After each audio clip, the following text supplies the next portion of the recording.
Bien-aimés, je vous salue au nom de Jésus. Comme vous le savez, nous sommes en train de développer un grand thème qui est intitulé La libération spirituelle. Et le sous-thème numéro 2 sur lequel nous allons rester aujourd'hui est intitulé Le brisement de la malédiction de la parentalité de mauvais exemples. Et comme je le disais l'autre fois, nous ne pouvons pas prétendre être libres spirituellement si nous continuons à vivre sous le joug de la malédiction.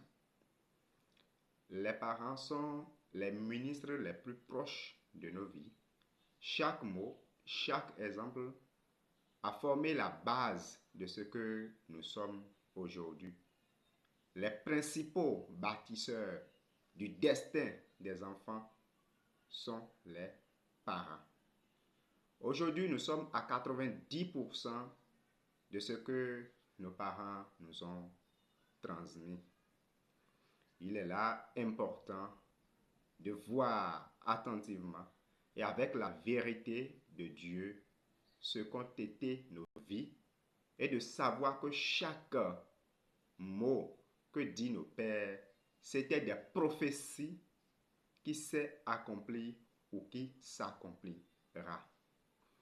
C'est pourquoi nous devons renoncer par le nom de Jésus-Christ à toutes les mauvaises actions de nos parents. Nous allons lire quelque chose dans le livre d'Exode, chapitre 20, à partir du verset 4 au 6e verset. Je le lis au nom de Jésus. Tu ne te feras pas d'idole ni de représentation quelconque de ce qui se trouve en haut dans le ciel, ici-bas sur la terre.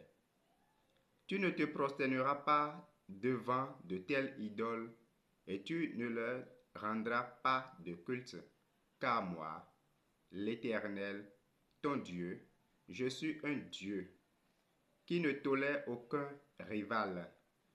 Je punis les fils pour la faute de leur père jusqu'à la 3e, voire la 4e génération de ceux qui me haïssent. Mais j'agis avec amour jusqu'à la 1000e génération envers ceux qui m'aiment et qui obéissent à mes commandements. Nous devons comprendre une chose, que le Dieu que nous servons est un Dieu jaloux qui punit les fils pour les erreurs ou bien pour les fautes de leurs parents jusqu'à la 4e génération.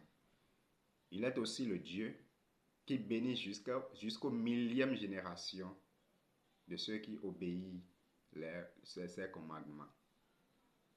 De l'étude du passage biblique que nous venons de lire, il en ressort que l'idolâtrie, quelle que soit sa forme, est formellement interdite par Dieu. Et la désobéissance de cette loi provoque la colère de Dieu qui conduit à une punition, à des punitions divines. Et cette punition se transforme immédiatement en une malédiction, même pour des générations innocentes. C'est pourquoi il est très important pour nous, en tant qu'enfants, pour nous de renoncer à certaines choses par le nom de Jésus-Christ pour être libérés. Nos parents avaient commis l'erreur de faire des idoles, d'adorer des idoles par manque de connaissance ou par manque aussi de connaissance de la parole surtout. Et aujourd'hui, ils sont morts. Et ils nous ont laissé ces choses comme héritage. C'est vrai, il y a de l'argent dans ces héritages, mais nous devons renoncer. Nous devons renoncer à ces choses. Car au moment où ils adoraient ces choses, dans leur adoration, plusieurs ont perdu la vie. Je ne vais pas beaucoup détailler. Plusieurs ont perdu la vie à travers ces choses. Beaucoup et des choses se sont passées. Des choses mélangées, compliquées se sont passées. Beaucoup ont perdu la vie. Et tous ces cris vont jusqu'à l'oreille de l'Éternel. Et d'abord, c'est une interdiction. Et il y a aussi ces choses qui se sont passées dedans. Et ça fait deux choses. Alors, nous ne pouvons pas continuer avec ça. C'est vrai qu'il y a des choses, des biens matériels, des choses dedans. Mais nous devons y renoncer. Nous ne sommes pas obligés de suivre tous les exemples de nos parents. Non, nous ne sommes pas obligés. Ou bien de vivre dans la sentimentalité pour suivre des choses contre la paix familiale. Contre la paix familiale. Non. Une famille peut troubler et être à l'aise avec le Dieu, le Créateur, c'est bien. Mais une famille en paix, basée, fondée sur l'idolâtrie, est encore sous le joug de la malédiction. Et c'est depuis nos aïeux jusqu'à nous, et ça quittera aussi de nous jusqu'à nos enfants, si nous ne renonçons pas à ces choses par le nom de Jésus-Christ. Nous devons renoncer à ces choses. C'est important. C'est important. C'est vrai qu'aujourd'hui, le culte des idoles a atteint un niveau plus élevé, national, mondial, bon, et beaucoup de choses. Mais ce n'est pas parce que cela augmente que nous devons arrêter de proclamer la vérité. Non, nous devons dire la vérité. Et nous n'avons pas le droit de les combattre parce qu'ils sont dans leur temps. Il peut y avoir des jours, des années pour célébrer la fête des vaudous. Il n'y a pas de problème. Mais chrétien, quelle est ta part dedans? Ta part est d'être différent parmi eux et de continuer à proclamer la vérité jusqu'à ce que c'est que la vérité domine le mal. C'est notre part, ça. C'est notre part. Et c'est la mission principale. Pour pouvoir libérer plusieurs qui, dans l'innocence, sont sous le joug de la malédiction. Nous devons continuer à proclamer jusqu'à ce que c'est que des gens seront libérés. Des gens seront libérés et être libres de toutes sortes de malédictions. Aujourd'hui, nous comprenons et nous voyons à quel point nos vies ont été endommagées à cause de la malédiction de nos parents. Alors, il est important de renoncer à toute mal héritée. À toute mal héritée. Et j'aimerais que vous n'oubliez pas, nous avons le droit en Christ d'être différents mais heureux. Nous avons le droit en Christ d'être différents mais heureux. Nous ne devons pas se conformer à eux. Et nous aussi, qui sont déjà dans le Seigneur, il est important que nous allons choisir. C'est comme le prophète Josué a dit, nous devons choisir maintenant celui que nous voulons adorer.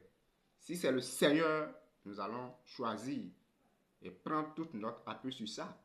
Mais si c'est autre Dieu que nous voulons servir, nous allons servir. Parce que une seule personne ne peut pas servir 2 maîtres à la fois. Il y aura de déséquilibre. Donc, j'aimerais nous rassurer encore que même si le mal augmente, même si le culte des idoles augmente à des niveaux maximaux, ne les combattez pas. Ils sont dans leur temps. Mais le travail que toi, chrétien, tu dois faire, c'est d'être différent. C'est d'être différent pour ne pas se confondre à eux. Pour ne pas se confondre à eux. Et nous devons renoncer à ces choses, proclamer ces choses, la vérité, chaque fois et chaque fois. Même la science médicale reconnaît qu'il y a des maladies héréditaires. C'est comme ça aujourd'hui, nous avons des maladies héréditaires. Des divorces, la mort subite, la perte des enfants, l'instabilité et le célibat et des choses plein. À travers le culte de ces idoles, nos aïeux, ceux qui avaient servi avant nous, ont fait des choses. Et aujourd'hui, ces choses nous réclament. Et tu prends toute une famille, il n'y a que des stériles, il n'y a que des malades. Et les mêmes maladies, les mêmes douleurs. Nous devons renoncer à ces choses. Si l'exemple n'est pas meilleur, nous devons démissionner au nom de notre Seigneur Jésus-Christ. Car la Bible dit que quiconque croit en lui ne serait point confus. Et si la Bible, et si Dieu a interdit le culte d'idole, il n'y a pas d'excuse pour nous de se renoncer.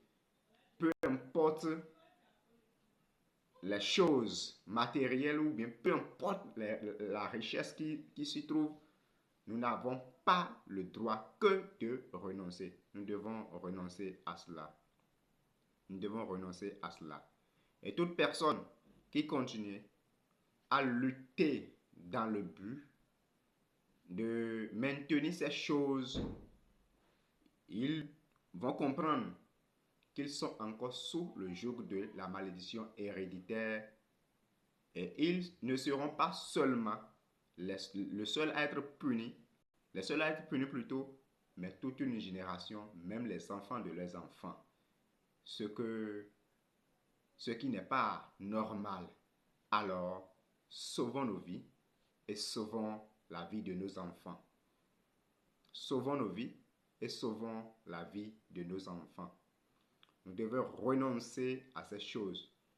Nous devons renoncer. Nous devons renoncer. J'ai plein de choses à détailler, mais pour ne pas créer d'autres problèmes, je vais rester sur ces choses terre à terre pour ne pas aller trop en profondeur. Il y a de la même façon que je parlais, de la même façon que la médecine, que la science médicale reconnaît qu'il y a des maladies héréditaires, c'est de la même façon qu'il y a des choses, des malédictions plein, qui sont héréditaires. Et ça nous suit des parents, les fils, et ainsi de suite, et ainsi de suite. Nous devons renoncer au culte des idoles pour empêcher ces choses. Aujourd'hui, nous souffrons des choses que nous ne maîtrisons pas. Et pas seulement toi, mais tu constates que c'est tout un assemblage, que ce n'est pas seulement toi, que toute la famille, c'est la pauvreté atroce. C'est vrai, nous devons chercher la source, mais qu'est-ce qui cause le problème? Une famille remplie des cultes des idoles, mais rien ne bouge, mais rien ne marche. Mais chaque fois, on demande de faire du sacrifice à un tel vaudou, pour la paix. Mais après avoir fait ça, les mêmes choses continuent. C'est pourquoi, même si on te tue, il ne faut plus avoir d'accès dans ces choses. Même ne contribue même pas. Ne contribue même pas. Parce qu'une fois que tu contribues, ça veut dire que tu pousses, tu soutiens encore l'œuvre de l'idolâtrie. Et comme je le disais, même si aujourd'hui, des gens fêtent le fait de vaudou partout où il y a des jours qui sont réservés pour ça, la Bible ne nous a pas dit qu'au dernier jour, que tout, bien vrai, la spiritualité va augmenter, beaucoup vont connaître la parole, il y a tout ça, mais tout le monde ne va pas sortir de là. Alors, ne les combattez pas. Mais de la même façon que eux, ils s'unissent pour faire leurs choses, où tu ne peux pas reconnaître les différentes sortes de vaudou parmi eux et ils sont ensemble, nous chrétiens, nous aussi, nous devons être unis et soudés pour faire un. Et on ne doit plus nous reconnaître pour que nous dominons sur ces choses maintenant et aussi pour l'avenir des gens et de nos enfants qui sont encore à venir. Maintenant, lorsque tu constates que le divorce, la mort prématurée, les maladies, les mêmes choses, la stérilité et la haine, l'infertilité, ces choses sont dans tes familles.